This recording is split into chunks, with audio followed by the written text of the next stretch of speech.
Chapter 1. SSV Ain Jalut. 14 days before the Reaper. War. CIC was busy as they approached the Citadel. Ain Jalut was on her way to the Great Space Station to pick up supplies. They were also swapping out the ship's doctor. Dr. Jasper Wallace would spend the next Earth year aboard an Asari ship, while an Asari doctor would take on the job of being Ain Jalut's resident healer. And that was not the only recent change to the duty roster. Commander Mark O'Neill had been promoted to captain and was now running the Ain Jalut's sister ship, SSV Ain. His old job of executive officer had gone to Thomas Singer Rodriguez, who had been promoted from staff lieutenant to lieutenant commander, which had created the problem of finding a new navigator. Fortunately, Captain O'Neill had talked to Chief Harris before he left. A veteran of the First Contact War, Harris had always turned down a field promotion to officer. Until now. O'Neill had convinced the chief to accept a promotion to staff lieutenant. He was now the ship's navigator. As Captain Zara Ayers walked into CIC, Harris and Rodriguez were overseeing all the activity. Harris noticed her approach and saluted. "At ease, Lieutenant. How is our approach going?" "On course and on schedule, ma'am. We'll dock in 4 minutes." "Good. Singer is sickbay ready for its new owner. All the equipment has been checked and double-checked, Skipper." The use of the word skipper was something Rodriguez had inherited from O'Neill. "It's all good. We've also restocked, including some basic Asari medications, just in case. The supplies we're picking up are foodstuffs and engineering parts, ma'am." He handed her an electronic pad with a list of the supplies. Zara studied the list for a moment, then nodded. Rodriguez had been doing most of the heaving lifting during the preparations of this visit to the Citadel. For the past 6 months, Ain Jalut had been hard at work attacking pirate ships near the planet Feroz. This had created a lot of paperwork for Zara to handle. Hence, Rodriguez has taken the lead on this supply run. Good work. "Yes, ma'am. How is the paperwork going? I'm down to the last 3. Now I have to greet our new doctor." "Aye, ma'am." Zara headed for the airlock.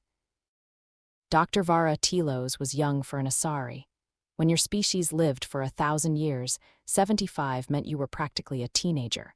Asari were monogendered with blue skin and tentacles instead of hair. To non-Asari, they appeared female. Next to Telos was Admiral Stephen Hackett, the current commander-in-chief of the Alliance Navy. They were waiting for the Ain Jalut to dock. The ship showed up on schedule and slid into dock. Soon afterwards, the ship's airlock opened and Captain Ayers stepped through. She saluted Hackett. "At ease, Captain." "Yes, sir." She turned to Telos.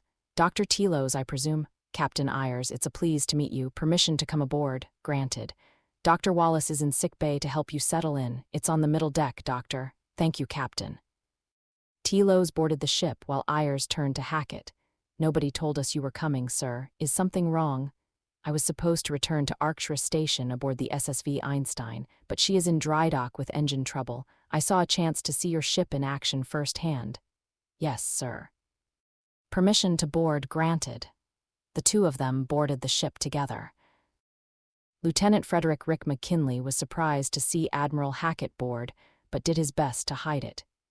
He was standing behind the ship's helm, overseeing Second Lieutenant Oscar Smooth Taylor. Taylor was the ship's junior pilot, but he was on the short list for senior pilot aboard the SSV Verdun SR-4. "Putting your charge through some extra tests, Lieutenant?" Hackett asked. "Yes, sir. Captain Commander Sanders reports we've begun loading supplies." "We'll be ready to depart in 10 minutes, ma'am."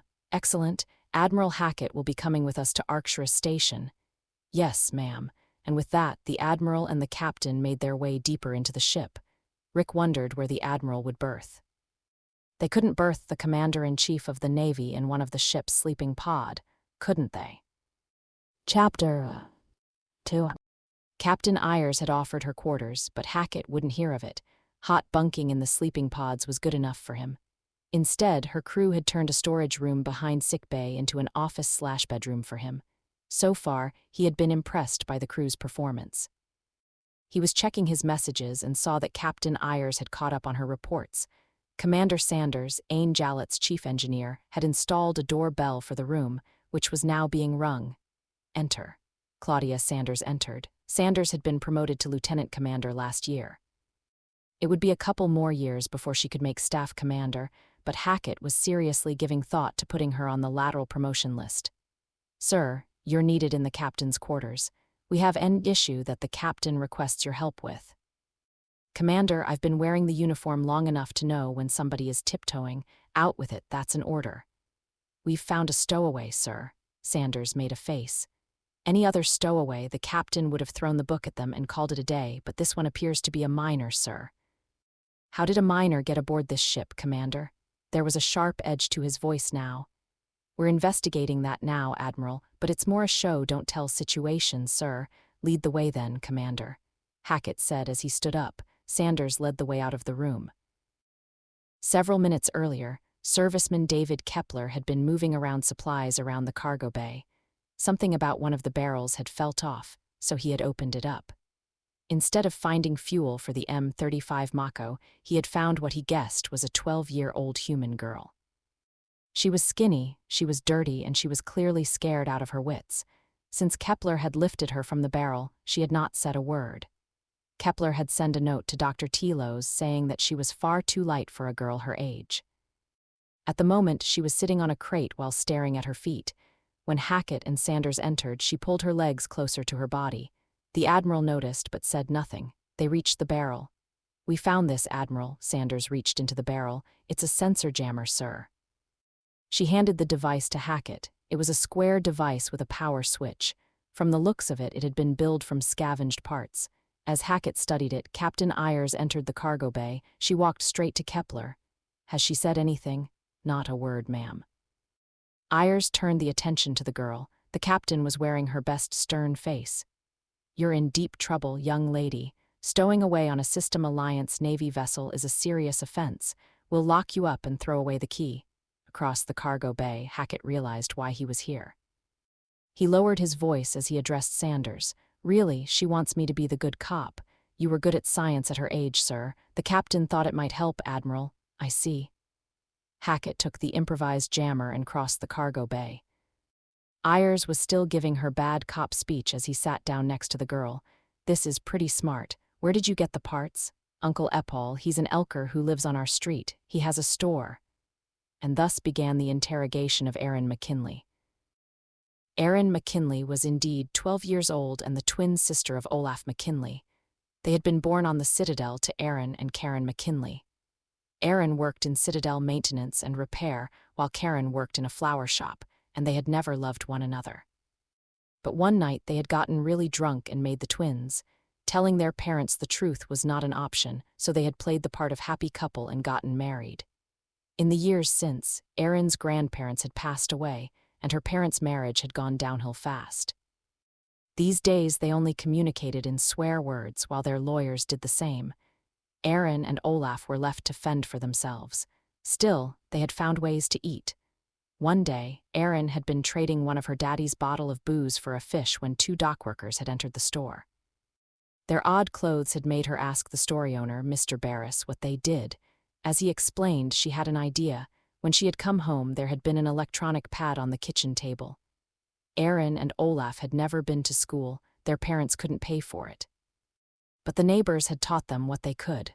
So Erin had been able to read the pad just fine, and she knew what the word divorce meant.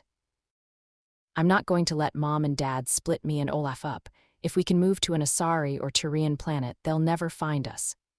Serviceman Kepler was taking notes as Erin told her story. "But this is a human ship going to an Alliance planet," Kepler said. "It was dark when I got in. I picked the wrong barrel by mistake." "What about Olaf?" Hackett asked. "How would he join you once you got to Asari space?" "Uncle Epal helped us get a bank account. It has just enough money for 1 ticket. Once I got to where we were going, I'd use it to get him off the Citadel." "Did you have a specific planet in mind?" Hackett asked. "I heard Thesha is really pretty, and I've met a few Asari. They were nice." She paused. "So what happens now? We send you back to the Citadel," Ayers said. "And once you get there, CSEC will do exactly what regulations demands, lock you up and throw away the key." "Hold it," Telos said. "She's not going anywhere." The Asari doctor had entered the cargo bay while Erin had been telling her story. "Not until I declare her medically fit to travel."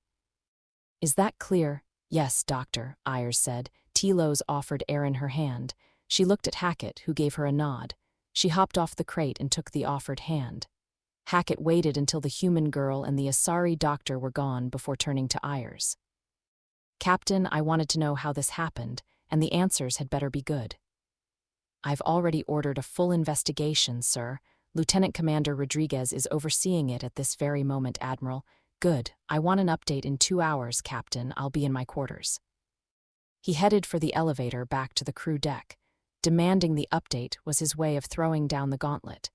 Now only time would tell if the Ain Jalut's crew would be able to untangle this mess.